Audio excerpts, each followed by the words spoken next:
This car is tuned at 16 psi. Cold day like this will make 17.5, maybe 18. Running low boost until we do the intercooler. But the next set of upgrades will require retune, so I'm kind of holding off until we get everything ready to go. Otherwise, it's sort of a waste of money. So anyone that's never driven 221 across Grandfather Mountain, you want to avoid it in the fall when the leaves are coming down, because you get all the people from Florida and Georgia and everywhere else up there looking at the leaves and driving 10 miles an hour.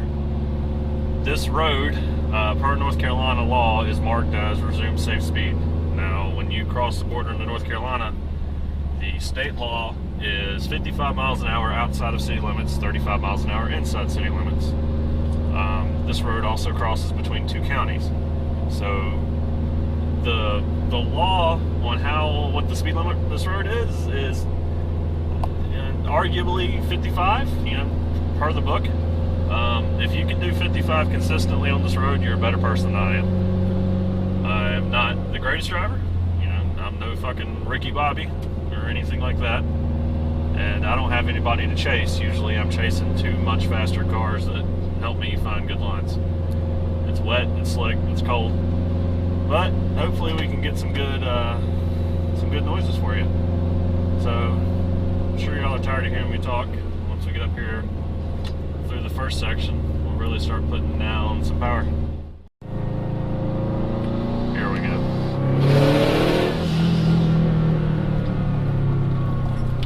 Shows you how punchy it is. When you get in that wastegate, it lets you know right away. Do it once more.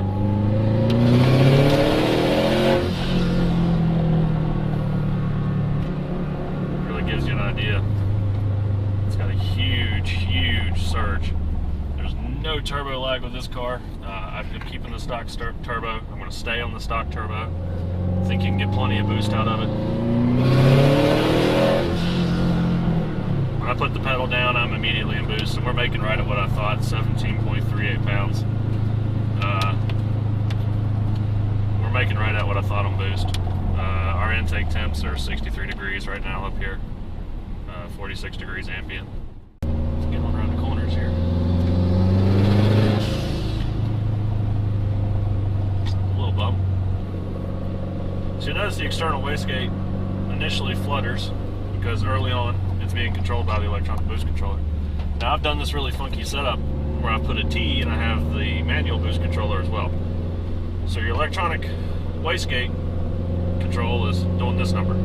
It's opening and closing when you're at the boost you want. So your wastegate is opening and closing at the boost you want. Well, that makes your boost line kind of spiky. It does a little ziggy zag like this. Now with a manual in line as well, once we reach the boost that the manual is set up, well, it's telling the wastegate it should be open. That's just that. So what it does is all those little spikes where the electronic is closed, the manual is still showing that it should be open, and it's still letting that air pressure bypass. Now, here we got a spot. I'll show you this. Third gear.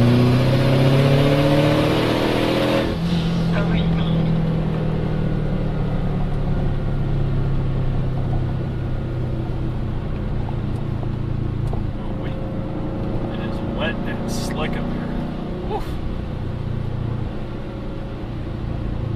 Now, so what the manual boost controller does is all these little spikes, it allows the pressure to go to the wastegate and still keeps it kind of open.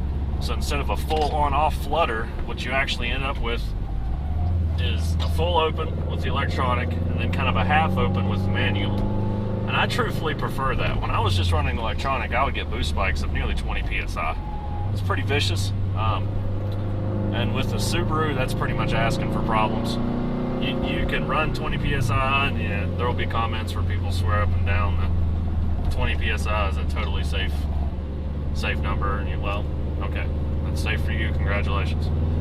I want to drive this car 250,000 miles. So, you know what I'm not going to do? I'm not going to do 20 psi. Because most of these kids you'll see on YouTube 6 months later, oh, I got rod knock, or oh, I blew fucking ringland, and they're also running Pennzoil and Fram filters. So let's see, get some I hope you can see through the windshield. I really, really do. I'm risking death to show people wastegate noises. This road was supposed to be sunshiny and clear. Oh, here we go, once more. Dropping a gear.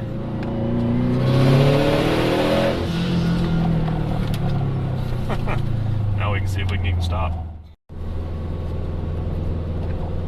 Well, sorry to say that we're just not going to be able to get around these cars. They do not want to pull off, and honestly, I can't go fast enough to get around them.